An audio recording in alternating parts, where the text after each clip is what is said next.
Hello and welcome to the Gooner Talk, back again with you guys for another show, for another episode of our Let's Talk Arsenal podcast, our monthly show in which I'm joined by John, who we'll be talking to in just a moment, about a kind of social element of the Arsenal footballing world, going into some of the deeper stuff, some of the stuff which isn't necessarily that comfortable to talk about, and just having some honest discussions about them, and of course getting your thoughts too in the chat box. So without further ado, let's crack on with the show.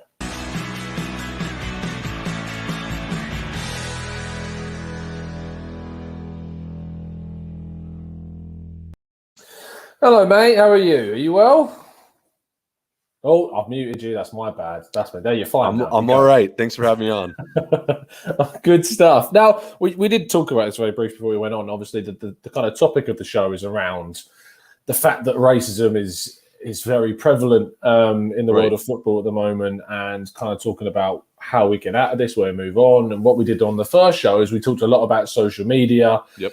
And social media and how we can solve the issues of abuse and stuff like that. And that certainly leads into what we're going to talk about today. Now, one thing we kind of did want to make clear from the off is, at the end of the day, we are two white guys having a discussion about racism. And I think, if anything, the fact that we are white, avoiding the topic would be arguably worse. I mean, you wanted to touch on that point briefly as well? Yeah, and I do think it's important to point out, because there are different ways to view it, right? And being a white male, I'm never going to fully understand what certain people are going through, but I can attempt to do that. I can try to. And then when people are actually speaking, to actually listen to them and see what it is that they're actually saying and they're experiencing, and try to understand. And I think that being able to have an intellectual dialogue about what's going on right now and what we can do to fix it or change it or help it shouldn't be limited based off of your race, but you should be aware of the limitations that you have from your own cultural milieu, your own background, your own upbringing, and your own experiences. And as long as you're aware of that, I think you can have a reasonable dialogue about it. Yeah, I think you're spot on. And this kind of topic has been catalyzed recently, even more so than it was. We've, of course, been going through the Black Lives Matter and taking a knee before games, which has really brought this into football a lot more. But in the game between Rangers and Slavia Prague in the Europa League last 16, an incident happened between Glenn Kamara and a Slavia Prague player, Kudela, which the alleged, what's been alleged by Glenn Kamara so far in it, and we say alleged because obviously it is a case where they're doing the investigation through it at the moment.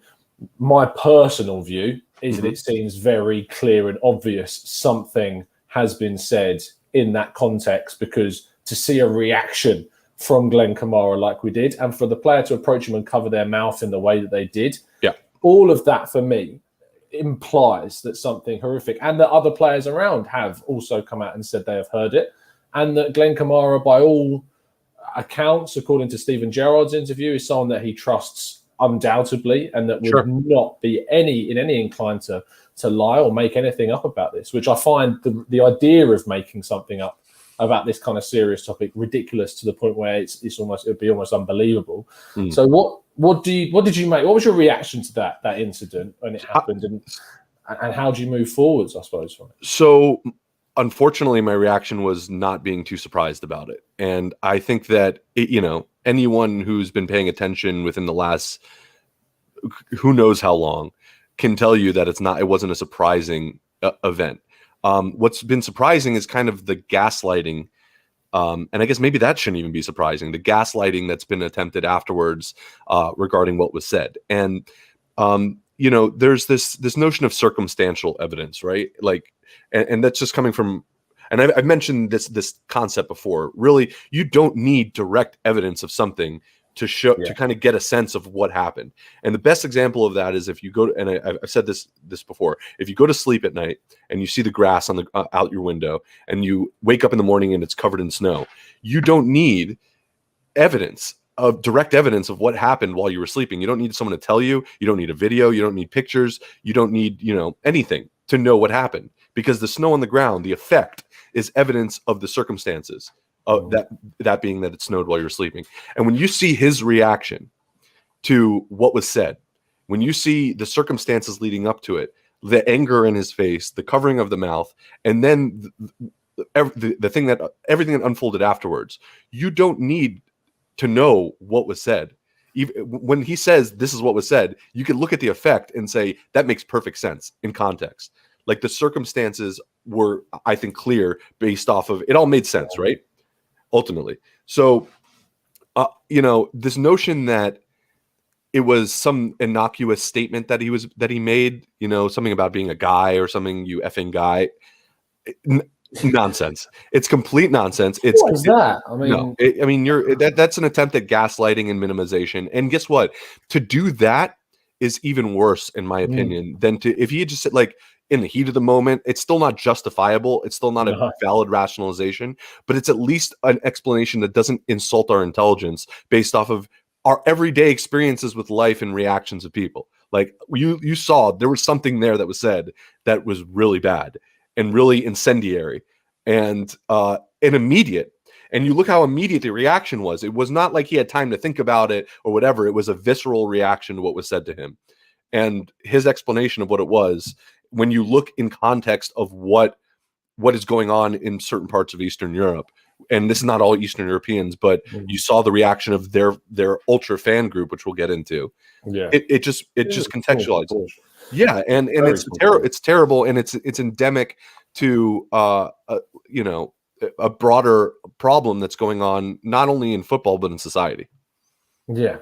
I mean, when I saw that, because obviously writing daily about football now, the next morning when I woke up to get the content together for what I was going to be doing that day, the first thing that popped up was this Slavia Ultras page. And I saw it obviously on an Instagram account. And I thought it was an Instagram account that just posted kind of like the extreme levels of what's going on in sport. But actually, when I spoke to you about it, you told me that it was their specific Instagram account and that they were posting it, basically promoting it. And then when it was taken down, they doubled down. They reposted it in like a censored with a link that you can go and look at it without the censorship. Yeah. Like really trying to have this. And it makes you question, like it really does make you question like society. It makes you think like how many people have worked throughout history to try and eradicate this type of this rhetoric. And I, as I say, you, and a lot of other people are never going to be able to understand fully the impact that it has and how it makes people feel. But what we can do is what I hope this show does is that it raises that awareness. It makes people aware that this issue is still incredibly systemic throughout society. And it's something that we, as individuals, what we're doing now by talking about it and hopefully getting more people to hear about it, is that we can try and do as many things as we can. And one of the things that we should do on social media, the small power that we have, is whenever we see it, we need to report it. And you need to make sure you report the tweets, you report the posts, you report it to whoever you can, and stand up as well, like in football grounds. Like if you've ever seen it happen in football grounds, if you ever see it in day-to-day life, stand up, say something and do something about it, report it, speak to them, ask them why they feel that way, why they think it's appropriate to be doing that sort of thing. And a lot of people have done.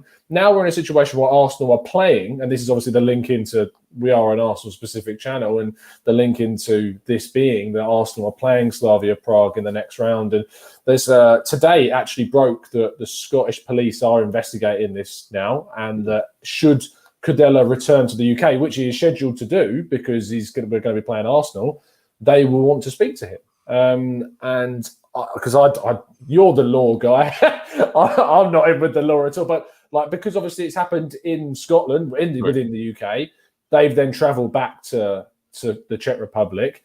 I don't know how much you know about it, but I'm assuming the Scottish police can't really do anything much when they're situated there. But if he travels to the UK, does that then mean they can do something about it?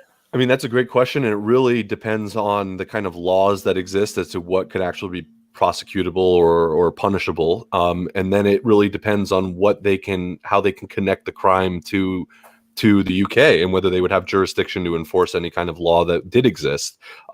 It's a very tricky area there, and it deals with probably a lot of international law that I don't know right off the top of my head here, but I can tell you that it's definitely something interesting to see how it's going to unfold. And you were mentioning ways that we can kind of approach this, and I alluded to it earlier.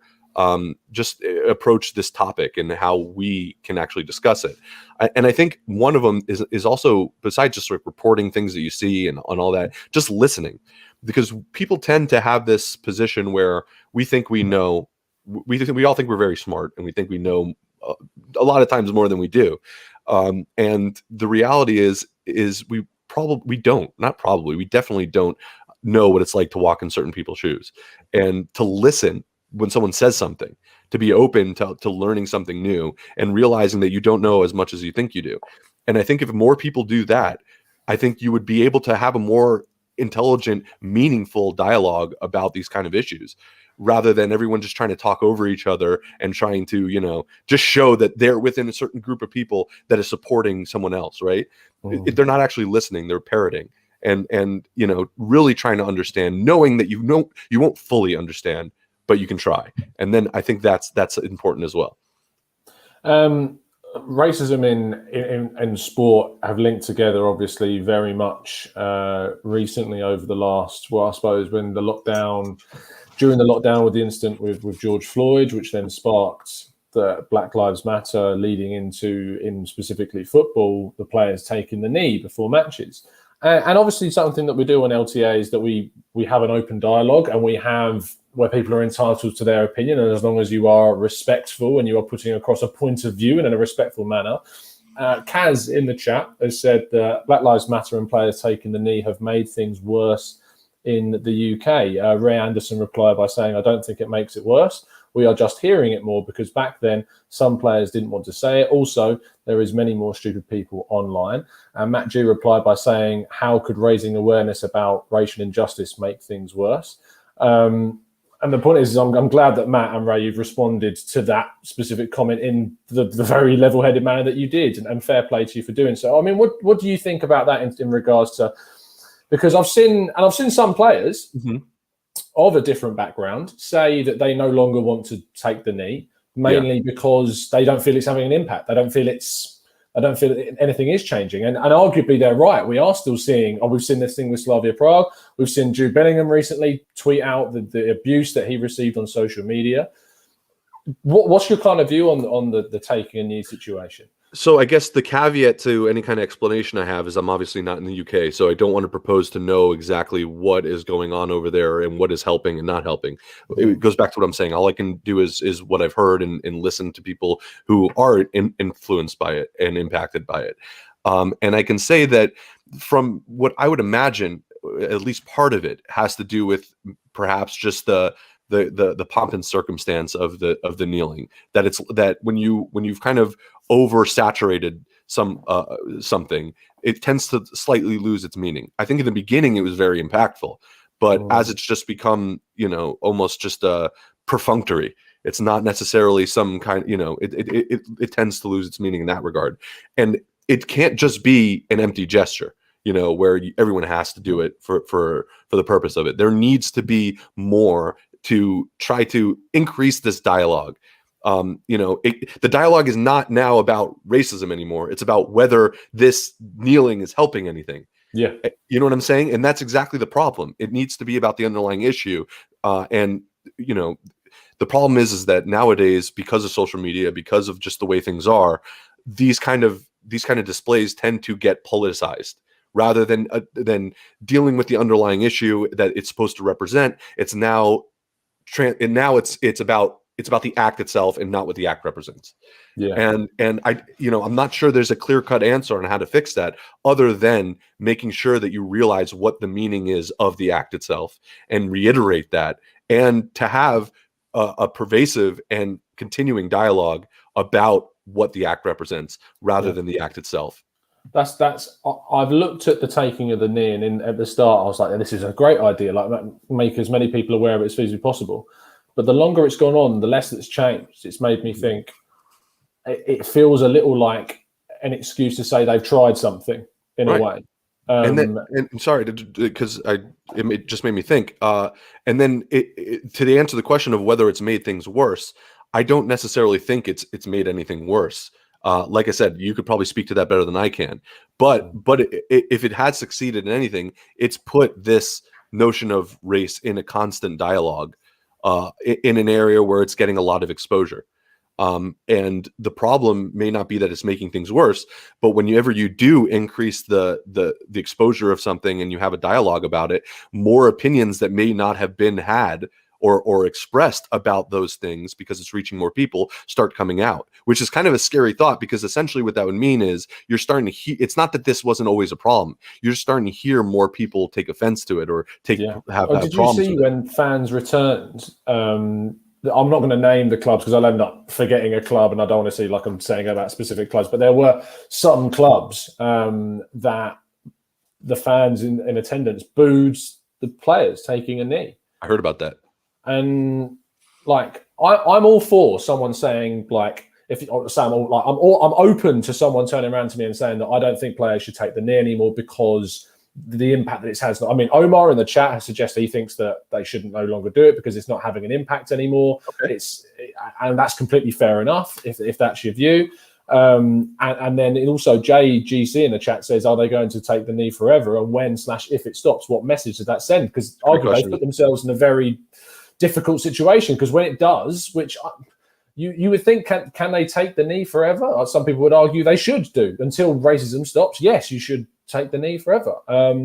But is that realistic? Is that what we should do? Does that, by doing it forever, does that actually kind of diminish the impact of the act in itself?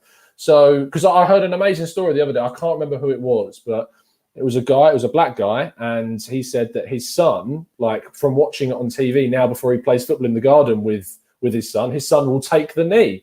And I thought that's an amazing thing, because his son, a young guy, is becoming aware of this. And that it's something that clearly is having an impact in some areas. But you've got to talk about the fact that, is it having the desired impact? And if it ever does stop, what reasoning? Because he's got to have a reasoning to stop it, and that makes it very difficult. Yeah, and unfortunately, this kind of an act, while I think it's great, it's not going to fix the problem. Right? It's not going to fix the problem. So as long as the problem exists, and that problem obviously is racism, it's not going to change anything. Just because you're taking a knee, you could take it ad infinitum. I mean, for the rest of footballing history, you could take the knee if you don't tackle the issue from a more meaningful way, in my opinion, than just taking a knee at a football game, which is good in a totality of other things. Right? If it's just that can't be it. And that's kind of what we're talking about here, right? Now it's not just, kick racism out of football, red card to racism, all this kind of, I'm trying to think of the nice way of saying this, but I'm not going to say it. But things that are just said to as almost like advertising and marketing. I really don't like to believe that that's what is happening. But when you see non-action to certain vitriolic hate-filled racist things that are happening on the pitch, I don't care. It really lessens the impact in my mind of making all the players or encouraging all the players and officials to take a knee before every match. Like, what's the point of doing that if you're going to let this other stuff go rampant, which is the exact underlying thing that we are trying to that they're kneeling for. Yeah. That's why they're kneeling. And I want to see, I'd rather see much more strict, much more, cohesive punishment and change with respect to the actions that we see regarding fans in stadiums, fans on the pitch, and now even players on the pitch and referees. I'd rather see that. That's the change that needs to happen. If this kind of an act can lead to awareness of that, fine. But don't sit here and sit on the laurel of it just being that. Exactly. And then not do anything when it actually matters. Yeah.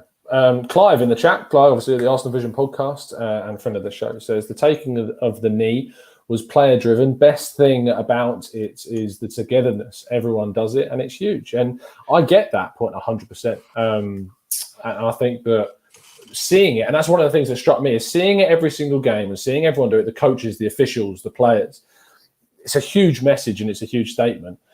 But again, what you're saying there, John, is that needs to be like the bare minimum. But Well, yeah, that needs to be the bare minimum of what changes in the correct. sport. And Clive goes on to say racism has been about for 400 years. The fact we are trying to be applauded, but what you will see now is systemic dilution of a well-being message. The issue is us, society is the problem. Yeah, and that's what I was mentioning earlier about this notion that if you have an act that keeps getting repeated and repeated and repeated, it loses its power. And it well, not always, but it tends to, because it becomes diluted, like Clive was saying. And and this is ultimately what I'm getting at here, is that there's this underlying problem that is the true message that is trying to be gotten across, and that's what needs to be addressed. So they're kneeling for a reason, and that reason is things like what happened at the Prague game. That kind of a thing is exactly the issue here, and the response that needs to happen on the basis of that action really is what the players are kneeling for in the first place. In many cases, obviously, it was a result of what was happening in my country and the interplay between police and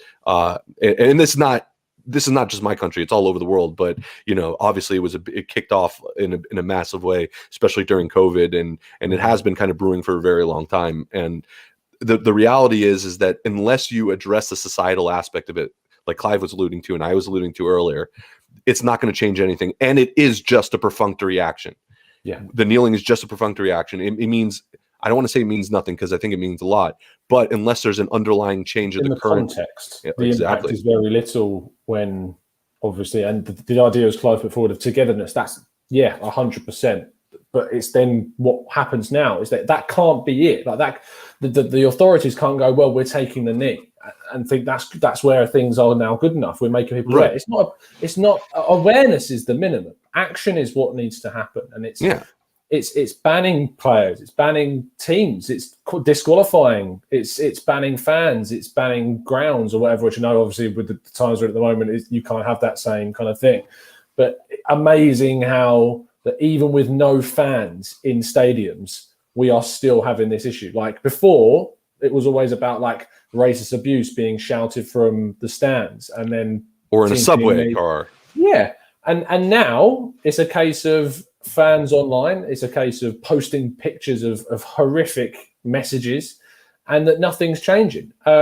Now let's talk about that message, that banner. So Slavia fans. So because we have to obviously not play at both. Well, I suppose being the most open as possible and looking at it from the other side.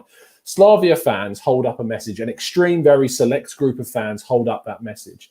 There have been calls for Slavia Prague to be disqualified from the competition. So the question would be, to play devil's advocate, is it fair that a team gets kicked out of a competition because a very small percentage of their fan base reacted in that way? Is that the right way to go about a punishment? So I think that it's a little bit of an unfair question, only insofar as it wasn't just the fans that were doing something. It was the fans responding to a racist incident perpetrated by one of the players themselves on the pitch during an official match in the competition.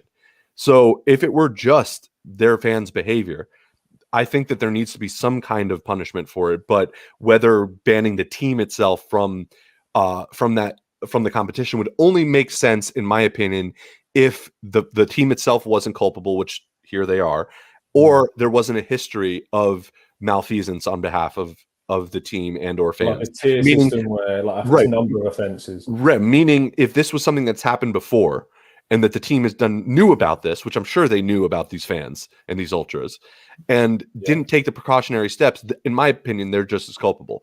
And that takes away the fact that we had a player from that team doing something racist on the pitch. So, it really goes. You see what I'm saying? So it's an unfair, just because I think they're absolutely culpable for this. I would be very hard pressed to imagine that this team is not aware of the behavior of these ultras and their existence. Obviously, they're not thought police and they can't control people 100%, but it's really, to me, it's going to depend on their reaction to previous incidents, as well as what they're going to do with this player who actually did something on the pitch. It's not like some weird post that was not connected to any act. It was directly attributed. It was a response to something their player did in this competition, which I think is punishable, in my opinion. Zamir says, if you're serious about stamping racism out of the game, then yes, banning the team is fair. Chris Giwa says, yes, financially, when you hold some people accountable, attitudes then change. Ban them. Akene says, Tom, yes, the football is the real sense is for fans. There have to be some sort of example set. It's obviously the idea of setting an example and making an example of someone is, I'm all for that idea, but then it's about consistency. Like, if you ban a team for that action, you then have to go through and you ban the subsequent teams that do it. As soon as that falters, you fail. And here's another question: do you think that the UEFA are capable of being consistent? I mean, do you think that FIFA and UEFA are the arbiters of morality that should be, or should there be another group, like another group governing how this is handled? I mean, we can't even figure out what John, is that they should be. They should be. We can't, but they can't even figure out what offsides is. Like, they're going to figure out like something complex, like how to handle racism. Like, and it's a sad indictment of UEFA and FIFA as organizations that they, what they end up doing is just like kind of lip service, and nothing's actually getting done. I agree 100%. You hit them in with their pockets, all of a sudden teams start getting banned for their fans. It's gonna create a severe impetus on the team to actually enforce these kind of anti-racist policies if they even exist in the clubs, which they should, in my opinion. So, and one of the punishments in the past has been fines given out to FAs, to clubs for this happening, and those fines have been significantly less than incidents which a lot of people would consider, quite rightly, nowhere near as horrific as a racist incident at all. Yeah, and that's what it is. It's like the idea of where you weight things on fines. Fines is a really awful way of punishing it, in my view, because as soon as you put a monetary value next to something, you then have a measuring stick. You then have something to say, oh, well, this kind of abuse is worth this amount of money, whereas breaking a transfer ruling or breaking FFP is actually worth this much. So you then must rate the issues of breaking FFP higher than racism. And that's the issue with setting aside fines and amounts next to them. It needs to be, it has to be, for me, a blanket idea, is that if there's a racist incident, it has to be kind of one punishment, because otherwise you just start ranking things. And that's an interesting point. And really, it delves into kind of what the theory of punishment is. And there's different ways that you can, like, the different purposes of it. You can have one is just completely punitive. That means that you mess up and you get a fine or ban or whatever. The other theory is, are you doing it not to punish, but to rehabilitate, to show, that they can learn from this, they can get better and make the team, the sport as a whole better, if that's even possible. And then there's kind of a deterrent factor in punishment as well, that we want to stop other teams from, and other players and other fans from doing this. And there's a balance between all three of these kind of theories with respect to how you should approach a punishment. And they're not necessarily one more than the other. And so it's not an easy thing for them to do. I'm not saying that like there's a one punishment that can fix everything.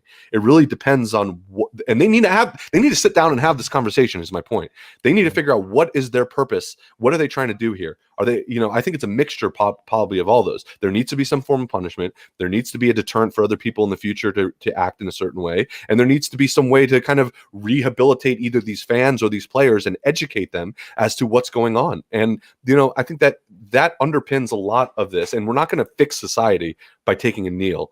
By kneeling on the pitch. We're not going to fix society by banning a player from a football tournament. But, we can control, UEFA and FIFA can control what's within their control. And they really need to have an honest, meaningful, and thorough conversation about how they approach this stuff, because it's just going to keep happening. Because society is that way. It's going to keep happening on the pitch and in the stands and on the subway to the games. It's all going to happen. So they really need to figure out what their position is and how they have a comprehensive plan to approach dealing with situations like this.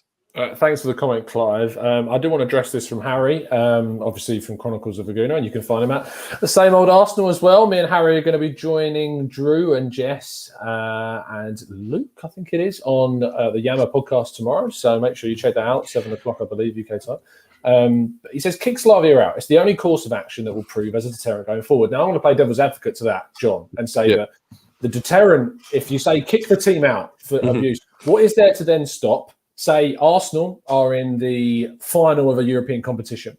What is there to stop a select group of rival fans putting on some Arsenal shirts, holding up a racist banner, pretending to be Arsenal fans, because they know that course of action could then lead to Arsenal getting kicked out of a final of a European tournament?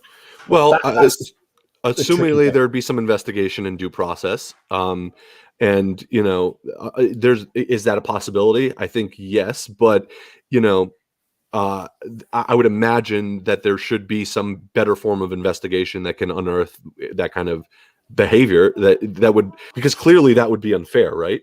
Clearly, clearly that would be unfair. And if it were found that was actually the case, then I would imagine the opposing team who pretended to be the team trying to be expelled were punished in a way. So will that only be the action kicking them out as a deterrent? I think if the fine's significant enough, especially for a team that's not a huge team, I think that could also be a deterrent. So I don't know. I wouldn't say it's the only course of action is kicking them out. That would be a deterrent. Harry does point out, saying obviously what he's referencing there was specifically the player in that moment. Right. Obviously, we were just talking about it from a fan perspective. From the player perspective, obviously, as you alluded to earlier, this is something that happened with a player on the pitch. They should be kicked out because of that. And Chris Gill also says sports shouldn't have to be the authority on racism and moral legislation in the first place. And I tend to agree with that. But the reality is that it's such a big impact and it meets so many people. They're so involved in sport that it's not something you can it's not necessarily mutually exclusive from society. In many cases, sport is a reflection of society, and in many cases that they have such an influence and impact on people that it is a way to effectuate social change. So I don't agree. I agree that they shouldn't have to be the authority on racism and moral legislation, but they need to be involved in the conversation, and they need to be doing something to increase awareness and also try to change it, because they have a lot of impact over a lot of people. People watch sports. It's not, it's not, a lot of this stuff is very connected. The last part of the show leads on from what Anne's 14, and it brings us full circle back to our first episode where we discussed this a lot. And obviously, since we've had that first episode a month ago, a lot has happened, including this incident. And Anne says ID people before they are allowed access to social media. Now, one of the biggest problems, obviously, we've talked a bit about the racism that happened on the pitch. We've talked about what's happened with the picture being posted and on social media. And we talked about Jude Bellingham earlier on, was posted a picture to his story where people had left emojis, which can be taken as very offensive in a racist context. And this isn't just Jude Bellingham. This is hundreds of black footballers in the sport. It's hundreds of black sports people across the world and in general in the world and in daily life that people have to deal with this type of abuse on social media. It's disgusting. It's disgusting. 100%. And with Anne's comment saying ID people, this is what I've said from the start. This is the only way I see this changing. And if we, especially the world that we're living in right now, which is very introverted because of the pandemic happening and the fact we can't socialize easily outside, and that maybe people are definitely experiencing this happening more on social media because that's their main route of communication right now. It does show the power that social media has had in the last year and more. And that the FA and the Premier League and the EFL have all written to Mark Zuckerberg, and I can't remember the guy's name who owns Twitter. You might know, but I don't know. You know Mark, but I'll tell you right now. I know about Mark, but have a look at it up. But yeah, they've written to those guys and they've said that something needs to change, because Jack Dorsey, I guess, right? There you go. Sound about right? I think so. I think it rings a bell. Like, they've written to these guys saying something needs to change because this is unacceptable. Because there's nothing. The only thing that's in place right now is to report individual accounts. And right, great, you can ban someone's Twitter account, you can ban someone's Instagram account. But nothing really happens beyond that. In the cases of racism happening on social media, it's an exceptionally small percentage where legal action ends up taking place. It's usually down to the stupidity of the person having all of their kind of personal stuff and identifiable characteristics on their account, and then they go and do those. But unfortunately, there's a lot of really clever racist people out there that know that they can create an anonymous account and just go and do what they horribly want to do, and they know they're not going to get caught for it. And that's where it needs to change. So I'm interested to know in the chat box, John. I'm going to get your thoughts as well in a second. Sure. But obviously, if you tuned into the last month's show and you were of the mind that you felt that social media and IDing people, I know, Matt, in the chat, you were one of those people. Has your mind now changed a month later after everything that we've seen happen this month, which in the context of the whole year is still quite small? Right. Has your mind changed? Do you think that ID and associating accounts with identification is something that you are now in favor of? Or if not, please explain why you think that it still is something that you don't believe should be included. Now, where are you at with this, John? I'm still where I was before. I think it absolutely should be that people should have to identify themselves in order to participate in social media. I get the concept of anonymity, but at the same time, I think that it causes more problems than it helps. Because yes, it's great to be able to go off on the internet and be anonymous, but at the same time, you're also opening yourself up to this all of the things that we discussed before, really, about how there's I talked about that study that showed that when people were wearing a hood, they would do horrible things to a subject versus when they knew that they were anonymous, that they couldn't see them or they didn't know who they were. But once you took the hood off, they were a lot less inclined to engage in what was essentially very sadistic behavior. And that's kind of the effect when you put it on in the internet and social media, is that when you can hide behind a football avatar, or you can hide behind some kind of a fake name, a fictitious name, you are less inclined to be empathetic or sympathetic, both, because there's less accountability, because they don't know who you are, and you can say whatever you want to whoever you want and be whatever you want. And I get the appeal of that. But when we're talking about discourse on the internet and a way to fix that, this is one way to do that, to make people accountable for what they say and do and act and how they act online. Yeah.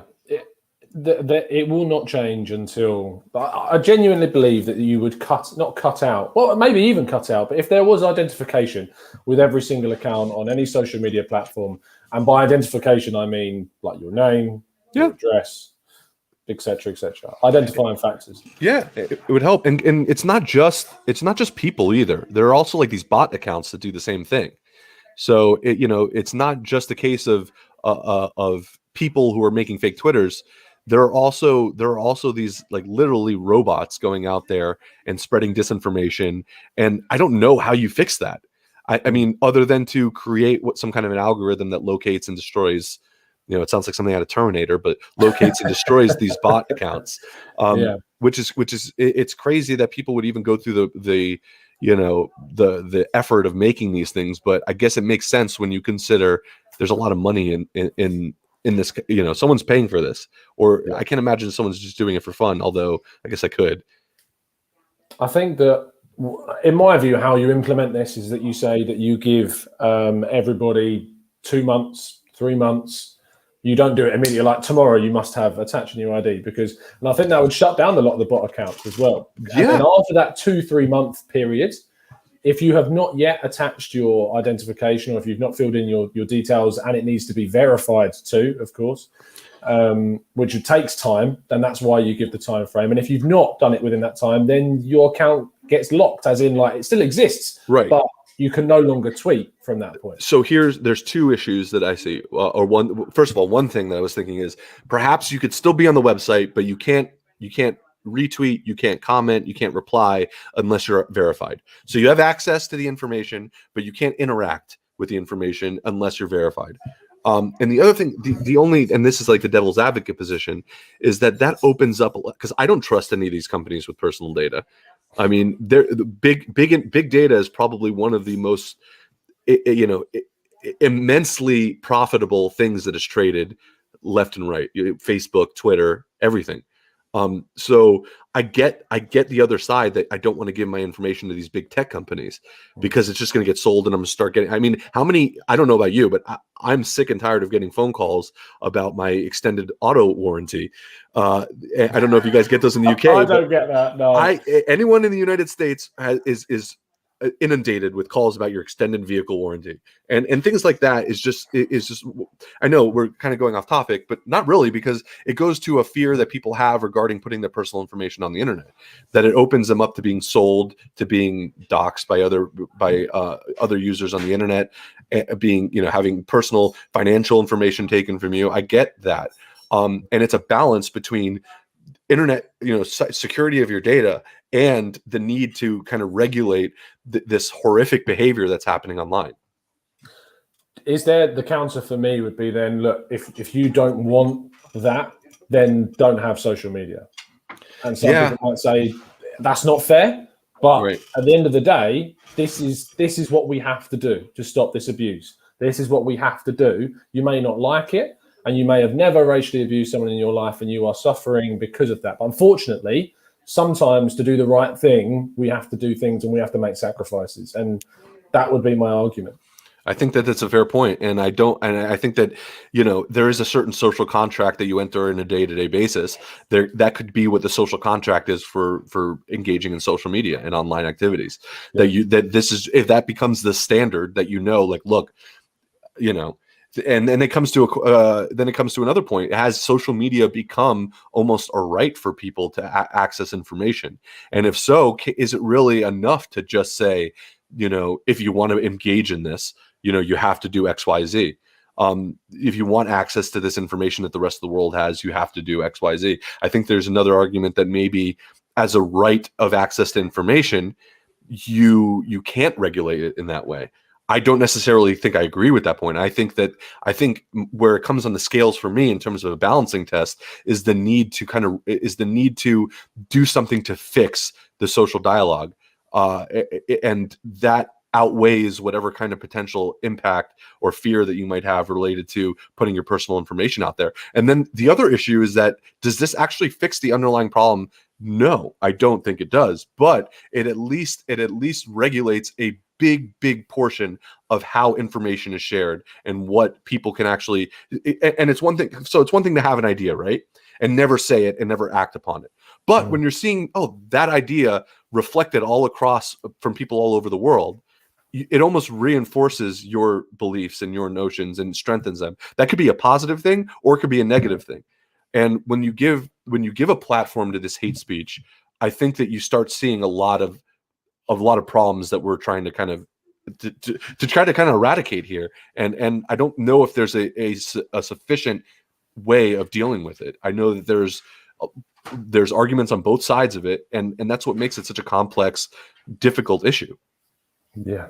We have reached the final section of the show, which of course is your chance to throw some questions into the chat box. So if you do have any questions you'd like us to tackle, if you've got any responses to some of the stuff we've talked about here, or you've got a completely different view and you can put it in a respectful way, then please do throw them into the chat box. One thing that Mr. A is suggesting in the chat is that social media could put a filter on things as a possible solution to avoid identification, so that they have, as you mentioned, an algorithm which picks up on certain words, picks up on certain emojis that are used. I mean, I don't really know why we need certain emojis anyway, to be honest. I'm okay with that. What's the problem? Like, if it's just another prophylactic way of dealing with these kind of problems, then that could be one of many things. It's not a one-shot deal that's going to fix all this. I think they really need to have a multifaceted approach to how they deal with the situation. Akene says, Tom, have you ever heard of the saying, "Oh, but he has black teammates," just like saying, "I have black friends, so therefore I can't be racist"? Remember, Suarez had Sterling and Sturridge and still racially abused Patrice Everett. Yes, I have heard that saying. Unfortunately, it's absolutely ridiculous and stupid. Of course, you can still be racist just because you have friends who are of a different background to yourself. So, yeah, I don't. Do you need to add anything to that, John? Well, yeah, and I think people use it less as am I racist or not, and more of a justification of racist behavior. Yeah, there is no justification for it. Right, and there really isn't any justification for it. I think that there's some interpretation, when it comes to things like movies, theater, even comedy. Like there's a little bit of a gray area there. but there are certain things that are, the famous Supreme Court justice once said that it's like pornography. You know it when you see it. Racism, you kind of know it when you see it, and that's the real issue here. Omar says, John, what do you think is the best solution to tone down racism in football and even society? Because I don't believe it's going to be eradicated fully. I don't know if there is a best solution. I know that if there is a solution that's going to work, it needs to be multifaceted, it needs to be thorough, and it needs to be continuous. It needs to be something that isn't just, applied to one aspect of society. There needs to be different avenues of communication, of changing the understanding of how people view race and discuss race. That, in my opinion, is the only way that it's going to change, because, human beings are inherently tribalistic. And this has happened since we've been human beings. So that aspect of it's not going to change. It's how do you morph society to view these things and discuss these things in a way that allows it to change in a way I don't want to keep saying change in a way that benefits the most amount of people. This isn't some kind of utilitarianism, thing going on here, but it's whatever is happening now is not working clearly, and it seems to be getting worse. So whatever we're doing now needs to be revamped, and it needs to be a multifaceted approach. It's not just one thing or one avenue. It's going to be through sports, through media, through TV, and it's not like a censorship thing. It's a dialogue thing, in my opinion. There's a few comments I've seen in the chat box today talking about like free speech as something, and what do you think about that argument? Because there's a couple of things that go on today is obviously the topic that we're talking about. Free speech comes up in that, and cancel culture is something else that comes up.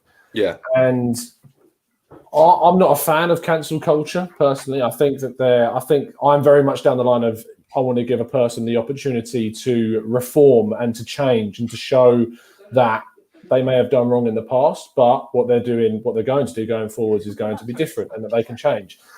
What do you make of that side of things? Is something happening by yours? No, sorry. I'm sorry. No, there was stuff going on left and right. Hold on one second.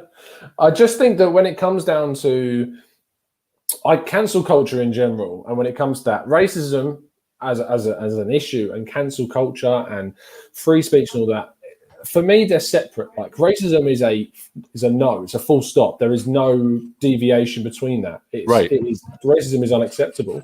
Cancel culture, though, is like, so let me give you an example. Say someone's social media's been around a long, long time. And say someone was previously uneducated around certain words, phrases, things that they've said on their Twitter and social media. And they said, say 5, 6, 7, 8 years ago, they said something that is now, or has always been, but was not necessarily educated back then, perceived or is racist, abusive, all that. Do you think that someone should be punished for that because they've done that, say, 8 years ago? People change, right? And the reality is that you're going to be held accountable for your actions, but at the same time, I feel a little weird about punishing something that someone said a long time ago. If it's not just lip service that they, if they can come out and say that they've changed, it's not just a cop out that allows them to get off scot-free. And that's I think the concern. There needs to be an actual. I don't know if there's a way of doing it other than just holding people accountable for their action. I'm like wavering in between as I'm kind of analyzing it, because on the one hand, I think that people do change. On the other hand, I think that it's impossible to determine whether it's just lip service that they have changed since that comment, or they're just, they actually have changed. It's not just lip service. And because there's an inability to determine that, I think that there is some degree of tough. You're going to be culpable for something you said back then. However, I think there needs to be some sort of a mitigation. It's not going to fully exonerate them, the passage of time, but I believe that, things change so fast now, from week to week, let alone from year to year, in terms of what society views, in terms of what's going on in the world. So there is a degree, I think, of mitigation there. Whether it can fully exonerate someone, it really depends on a case-by-case basis what it is that was said, and the change that person's gone through. For example, I saw a story on the internet the other day about this tattoo artist who would go and give free cover-ups for people who would get racist tattoos. And this one guy had a tattoo, like a KKK tattoo. Right. And he got it covered up, and he was telling a story about how, this was him when it was a long time ago. This is the way that society was around him. He's since like adopted a black child, and is and now is covering this tattoo up, and he's getting interviewed, and he's crying, and he's talking about how wrong it was. So people change. Even something as despicable as getting a tattoo of hate speech on your body, that's like the ultimate, past tweet, right? Yeah. And I would be I feel a little uncomfortable really holding that person accountable for that tattoo, based off of, not fully accountable. At least I think there is some accountability as back then, but clearly this person has realized that was wrong and has changed their life since then. So it is a little bit of a balancing test for me, in the sense that I don't know if you can necessarily have a black and white, just to use a phrase, black and white understanding of that kind of a thing, or do you see what I'm saying? Like, yeah, of course. I think that it comes down to someone's willingness to want to change. I think that's the main issue for me, is that there are people that do these things, these horrible things, and have no intention of ever changing, of ever reforming, of ever having any other different ideals, of understanding why their words are abusive, etc. But there are others that say things that they said uneducatedly. They didn't know that it was offensive. They didn't know what they were saying. It may have been around people, as you say, like the example of the person that you used, for years and years and years. And for instance, I'll use an example that in football, and talking about Tottenham Hotspur and the Y word, for example, and Arsenal fans, and when I was younger, say the Arsenal chant, "What do you think of Tottenham?" Some Arsenal fans choose at the end of that song to chant the Y word, which is incredibly offensive. And I see it all the time, everywhere, and when I'm at grounds, at games, and I don't. And Mike, I know, obviously our good friend Mike, gets very, very is offended by it, quite rightly. And I'll tell you, they don't sing that part of it here in the United States when they're doing that chant. Yeah. So I'd say it's not everyone that sings that chant. No. But the reason I've experienced it a lot. Yeah. So, and the reason you bring it up, it's interesting because I didn't know about that part of it until I went to the Emirates. Yeah. And I remember, I actually experienced it for the first time, and I said, what? Yeah. It was kind of shocking. So there, that just kind of illustrates that, it's not good, and there's something that needs to change. And sorry, go ahead. I was just saying, and that in itself is about the cancel culture. Just before you go on your point, the cancel culture side of things. My story of it was that when I was younger, I didn't know what the Y word was. I had no idea. I thought it was a noise at the end of the song that they just chanted. And so I look back on that time where I sang the song and included that bit, and I look back on that now and go, how uneducated I was then, that I now know what that word means, and that I would vow to never chant that. And here's my question to you, and this is the devil's advocate position, and it's the same thing that you can maybe say that guy who got the tattoo, that you can never forgive someone who is in the KKK, and I completely understand that position, and in many ways agree with that. But at the same time, if there was a video that surfaced of you when you were a kid, not knowing what you were saying, at a game, saying the Y word, and now we're saying, you know what, we're going to cancel Tom. Yeah, there seems something unfair about that? Yeah. Because obviously I have now educated, and I know what that word means. I know that how offensive that is to people. Correct. But the thing is, and the difference between that is that I know of people, obviously not going to name, that don't agree with that line of thought and believe it is part of that song and that culture, and that they will continue to say it. And that's something that comes up too. So, for example, there's a lot of recent conversations about American sports team logos, especially like the Native American ones. Teams like the Washington Redskins have changed the name of the team. because the term Redskin was deemed to be offensive. Chicago has the Blackhawks, but there's a distinction that they've made, that they've kind of said, look, this isn't actually referencing a group of people. It's actually a person.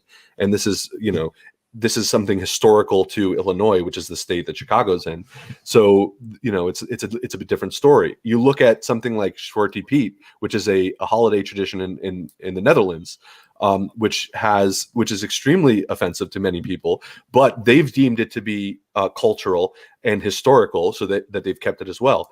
And, I think that if we had kept everything that we have done on its historical basis, there would be a lot of things that we'd be doing today that would be despicable and unnamably despicable.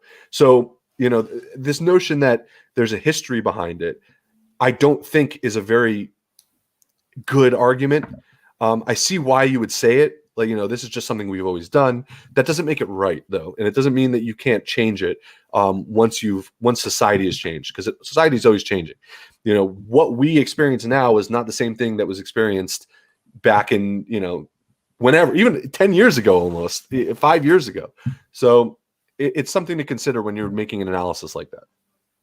Ron Stone says, I think it is important that people learn the reason how racism came about centuries back, i.e. like Spanish Inquisition. They would then understand just how inhumane they are when being racist. And that's what we talked about, is that this whole cancel culture thing is, for me, it all centers around the willingness to be educated, the willingness to understand that what you are saying is offensive, and that you're willing to say, okay, look, I didn't know that. I didn't understand that it was offensive. I didn't understand any of this because I wasn't educated. But from this moment forward, I will endeavor and try and always to break out of that behavior of saying those words. Because to ask someone to stop, when it's been ingrained in their kind of growing up, I imagine can be very difficult.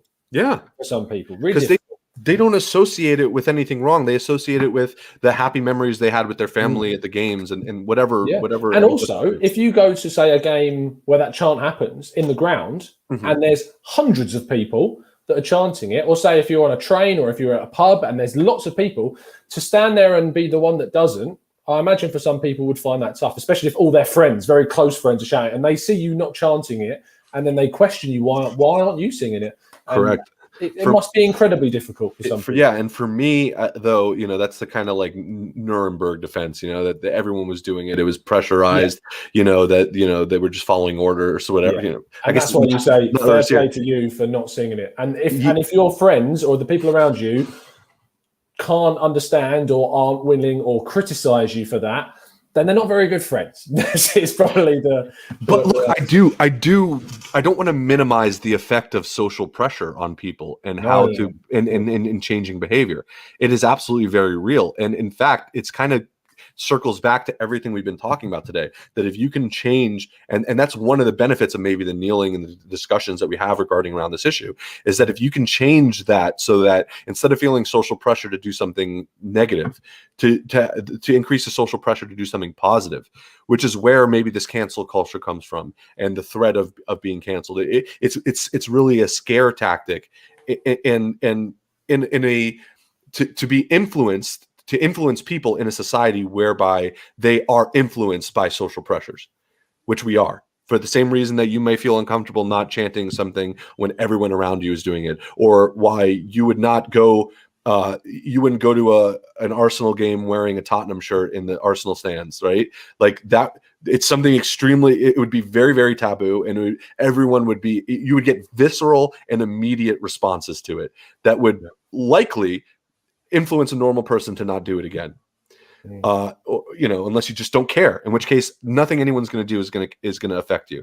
But I think that for the average person every day, and for the most part, I think that social pressure can influence change, and that's, I think, where you see this kind of cancel culture coming from. Whether it's an effective measure, I guess time is going to tell on that, but it's at least ground in some kind of a logic where you want to influence change by using this innate desire people have to fit in with other groups of people. Yeah. Yeah, spot on. We could go on and talk about this All for day. ages. Ray Anderson said, "Who dislikes the video?" I think that all you need to know about the person, to be honest, disliking the video. To be fair, though, if you have disagreed with anything that we have said in this, Comment. exactly, comment, but comment respectfully. Explain your thoughts. Explain why you think whatever would be said. If you disagree with the idea of needing an identification to have a social media account, comment, explain why you think in detail, genuinely. So yeah, please do. Janice says, I missed your super chat. Oh, sorry, Janice. I'm not actually monetizing this video for obvious reasons. But he says, having been a victim of racism and discrimination, people don't understand the ramifications because such acts, it's deep rooted, and in some places it's systemic. And actually, I wanted to raise something else as well for someone else that's within our community that has also experienced it. Simon in our Discord server very kindly sent me a story. Very briefly, I'll read it through to you about his own experiences. And he says, as a person of mixed race, having been on the end of racist abuse a few times in my life, I'm aware of the psychological impact it has. However, I can only imagine the effect it has on the likes of Glenn Kamara, Ian Wright, Raheem Sterling, to name a few, and everyone else that has numerously endured first-hand social or systemic racist abuse.